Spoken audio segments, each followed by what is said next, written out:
Tank Davis has a way of making even seasoned fight fans hold their breath. He's sneaky in the best boxing sense, economical early, explosive late. He sets traps, baits counters, and carries the kind of one-punch power that flips a close fight into a highlight reel in a split second. If you track his early rounds on a punch count chart, they look sparse. That's by design. He spends those minutes studying you, edging into positions you don't notice, making you work while he moves just enough to find the seam. And once he sees the opening, he doesn't rush. He waits. When he uncorks, it's clean, efficient, and mean. That patience is part of what makes him so different from his peers. He throws less, reads more, and then detonates. That's the Tank Davis profile Joe Rogan has marveled at, a fighter whose physical dimensions don't scream menace, but whose timing and technique make him terrifying anyway. Rogan and comedian Ollie Siddick once broke down Davis's 7th-round knockout of Ryan Garcia with a kind of awe: compact frame, deceptive speed, cold patience, and that nuclear option hiding behind every feint. Rogan has said often that nothing about Tank's physique announces what comes out of his gloves, which makes it all the more startling when a fight turns in an instant. Leo Santa Cruz found that out the hard way. Their fight was close, until it wasn't. Davis needed one clear look to finish the night. This is the version of Tank Davis that's walking toward a ring in November to face Jake Paul. Not a tune-up, not a spar. An event that's already being argued in barbershops and breaking news alerts. Yes, it's slated as an exhibition. Yes, the two men come from dramatically different physical realities. Paul is a natural cruiserweight, roughly 6 feet 1 inch with a frame that sits comfortably near 195 to 199 pounds on fight week. Davis is 5'5" 1/2 inch and at his most lethal at 135. Even before you get to names or styles, the tale of the tape reads like a contrast exercise. Height, reach, mass, stance, strategy. One man ascends, the other maintains. The question that keeps coming back is simple. What, exactly, are we about to watch? If you've been following the breadcrumbs, none of this is truly shocking. When Davis fought Lamont Roach Jr., Jake Paul was in the building, not as a curious guest, but as a man with options, cameras, and a calendar. Rumblings of this matchup go back months. Industry chatter linked most valuable promotions with some of the sport's heaviest hitters as they explored crossover fights for Paul in the streaming era. In that context, Davis versus Paul feels less like a lightning bolt from clear sky and more like a storm that's been rolling toward shore for a while. Rogan has given Jake Paul his due without overlooking the obvious gap between Paul's resume and a fighter like Tank. He said outright that if you didn't know Jake from YouTube and only judged him on tape, stopping former UFC champions, beating credible combat sports names, tightening his fundamentals, you'd call him a legitimate boxer. The jab is educated, the right hand is heavy, the guard is tighter than it was, and the feet are less noisy than when he started. Rogan has also called Paul's maneuvering in a celebrity-driven market genius, a blend of business sense and real in-ring improvement that keeps him in headlines without getting him laughed out of the gym. But credit is not the same as green light, and Rogan's caution about Tank Davis was clear. This isn't a social media scrap. It's a dangerous fight with a man who ends nights with millimeter-accurate violence. The logistics only add to the tension. Reports have circled around a catchweight around 195 pounds, framed as an exhibition with no official sanctioning, staged at State Farm Arena in Atlanta, and streamed live on Netflix to a global audience. Other versions floated 2-minute rounds. Recent talk pointed to 10 rounds of 3 minutes each. The point is less the exact number than the category: exhibition. That term eases some regulatory pressure and dials up the show. It's how you stage a bout between a lightweight king and a cruiser-sized star without torturing a commission rulebook into a pretzel. It also means expectations need to be calibrated. Exhibitions aren't scored officially. They can use larger gloves. They can be structured to prioritize safety and spectacle. You're unlikely to see the kind of attritional brutality that defines a title fight in Madison Square Garden.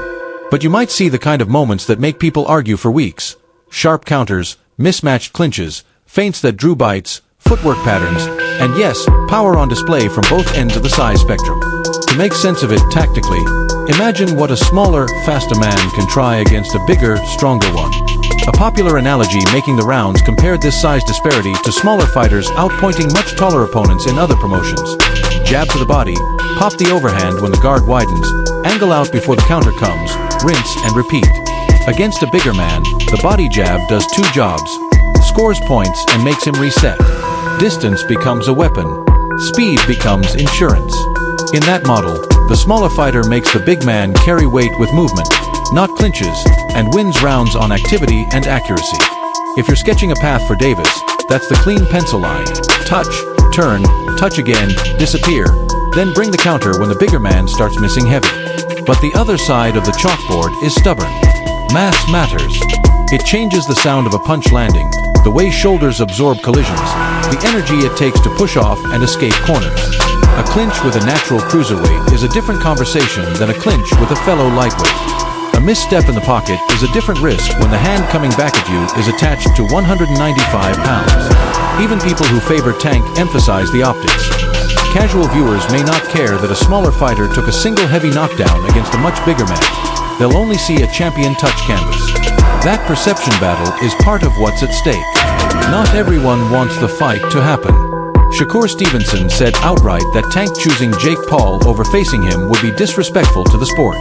He framed himself as the more fitting matchup, elite versus elite at or near the same weight, and claimed Davis would make more money fighting him anyway. Stevenson even offered something rare in the same breath. He acknowledged Jake Paul's progress and said, with the right path, he could see Jake becoming a world champion someday. Compliment given, gauntlet thrown. Pick the best, not the biggest. Spencer Oliver called it a freak show, pointing to the 60-plus pound gap and calling for like-for-like matchups if the goal is competitive merit. He added that Davis's speed, timing, and finishing power could still cause Jake real problems if Tank navigates inside. But the larger point from Oliver was philosophical. What are we measuring in an exhibition with this scale of difference? If the answer is reach and revenue, traditionalists will remain unmoved. KSI took a more personal tack, blasting Jake for choosing advantages over challenges and accusing him of avoiding the rematch he says the public still wants. In his view, the Netflix exhibition doubles as a detour. He's not alone. Across social media, criticism stacked up quickly. WWE vibes, popularity over merit, the sport drifting away from competition and toward viral moments. Ryan Garcia mocked the idea of Tank bulking anywhere near 195 and warned that boxing's integrity gets chipped every time a spectacle replaces a fair fight. On the business side, heavyweight voices weighed in with surprising candor. Eddie Hearn said what many promoters think but usually dress up. He doesn't love exhibitions or oversized gloves, but if Davis is earning far more than he would in a standard split for a divisional fight, the math writes itself. He even teased that a successful November could be a stepping stone toward a future Paul versus Anthony Joshua event. No, he's not mapping his fighter's career around waiting for Jake. But yes, you at least answer the phone. Jake Paul is improving. The events he generates are massive. Those two facts are enough to keep doors open that older models would have slammed shut. British heavyweight Dave Allen rolled his eyes at the entire concept, calling it ridiculous even with the exhibition label. He said he wouldn't pay a penny for it and argued that if exhibitions must exist, they should be for retired fighters only. That opinion resonated with fans who view boxing primarily as sport, not show, and who worry that the show part is swallowing the sport whole. Daniel Cormier, on the herd, sounded equal parts amused and alarmed. The 60-pound difference stunned him, but he still saw a path to a Davis victory based on elite skill, timing, and ring IQ. That's an interesting twist, a UFC legend acknowledging that technique and precision can dent physics, especially if the bigger man's defense isn't ready for that level of timing. It's not a bet on magic. It's a bet on mastery. Georges St-Pierre entered the conversation from another angle, mindset. He urged Paul not to obsess over avenging the Tommy Fury loss, recounting how a sports psychologist once made him carry a brick with Sarah written on it after his own upset loss. The point of the exercise was release. Put the past down so you don't train with cement on your back. St-Pierre praised Jake for his discipline against Anderson Silva, bodywork, defense, patience, and even acknowledged his athleticism and drive in a social media era. He also set a ceiling, real progress, not yet elite. Sean Porter didn't tiptoe. He said, "I'm betting on Tank," and teased fans to expect a knockout, even with the weight gap. That prediction isn't universal. Others expect a slower, more conservative evening from both men in larger gloves with exhibition rules. More still have it as a decision where Davis banks points with activity while Paul swings heavier but less often. flip timelines and you see both extremes, Tank by first-round KO or it's fake, versus Jake by late pressure and size. That's the beauty and frustration of modern boxing discourse. One card, 1,000 scorecards. Carl Froch, never one to underplay his opinion, called the whole thing a mockery and threatened, half serious, half theater, to come back and send teeth to the back of throats if that's what it would take to restore order. Andre Berto called it what it likely is, a strategic financial move. On the herd, the phrase, slippery slope, came up more than once. The sentiment is simple. If this kind of thing becomes the blueprint, what happens to title fights between elite operators in their primes and within proper weight ranges? All of that swirls around a logistical core that helps explain how we got here. Ring Magazine's reporting team, Manuka Kopian and Mike Coppinger, described the matchup as an exhibition in mid-November, light on sanctioning because of the extreme disparity, and heavy on interest because of Netflix's global reach. A catchweight around 195 was the whisper, while rehydration clauses were mentioned as tools to keep the spectacle within some informal bounds. The point wasn't to meet in the middle, it was to meet under lights with terms that make the show happen. The subplot behind the scenes matters too. Eddie Hearn hinted that negotiations for a Jake Paul-Anthony Joshua blockbuster stalled over broadcast rights. Joshua is aligned elsewhere, Jake is aligned with Netflix. When that stalemate set in, momentum shifted toward Davis. For Lamont Roach Jr., that pivot felt like a rug pull. He wanted the rematch. He says he'll move on rather than sit by the phone and watch an exhibition take his spot on the marquee. He even floated Shakur Stevenson as a meaningful target if Tank's camp remains silent. That's the cruel math of modern boxing. You're either a draw or you're waiting for one. One more element makes this story compelling, and it comes from Tank himself.